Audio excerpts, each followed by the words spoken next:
côté du jardin du luxe en bourg, c'est-à-dire le lieu de la lumière où il y a toutes les statues des reines. Et nous allons au jardin de l'observatoire et nous allons observer. Voilà, on les a mis sur un piédestal, ces statues, parce qu'elles peuvent s'interpréter à la fois sur le plan historique, le plan social, et sur le plan réel, c'est-à-dire symbolique. Vous avez toute une enfilade que l'on verra tout à l'heure, mais déjà celle-ci, on voit très nettement que la femme, la polarité femme ou la femme dans la société s'écrase, elle est voilée, et l'homme triomphant a son animalité bien en main. Voilà la deuxième statue. Alors cette fois, on voit bien que la polarité masculine écrase encore plus sa polarité féminine. C'est le moi-je. Tout à l'heure, c'était sur le plan très extérieur, il partait à la chasse. Ici, il est dans la pensée. On voit qu'il se tient la tête comme la statue. Voilà, comme l'existence était très sèche entre la chasse et le monde de la pensée, l'homme commence à avoir envie d'autre chose et il demande à la femme, cette fois, de lui donner la boisson, on peut dire, c'est-à-dire il veut souffler.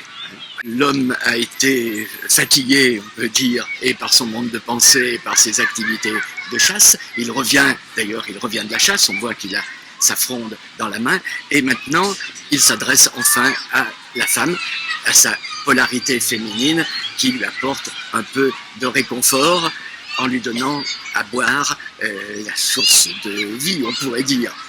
Et la femme s'est relevée. Alors c'est à la fois sur le plan historique le passage à l'émancipation de la femme et à la conscience que l'homme peut avoir du besoin de justement retourner à sa féminité. Alors maintenant c'est le triomphe de la féminité ou de la réceptivité. On voit que l'homme est à l'écoute, est en état de réceptivité, on peut dire, et la femme, dans son attitude burgueuse, elle a enfin triomphé de la société masculine, on pourrait dire, sur le plan historique. Et c'est une statue que très souvent on voit d'ailleurs dégradée, comme aujourd'hui.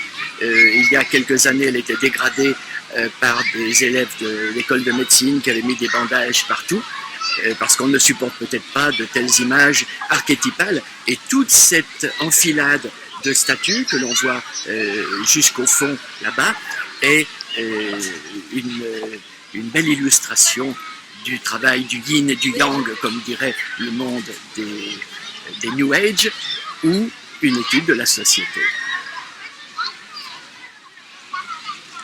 Et ceci est un message universel, comme le montre cette statue, où il y a non seulement tous les signes du zodiaque, mais les 4 civilisations, on peut dire, Asie, Amérique, Europe, etc. L'Afrique, à côté de l'Amérique, et les autres signes du zodiaque. Et vous pouvez de toute façon avoir beaucoup plus de détails sur ce travail, cette observation de ces statues, et du rôle des polarités masculines et féminines dans le livre que voici.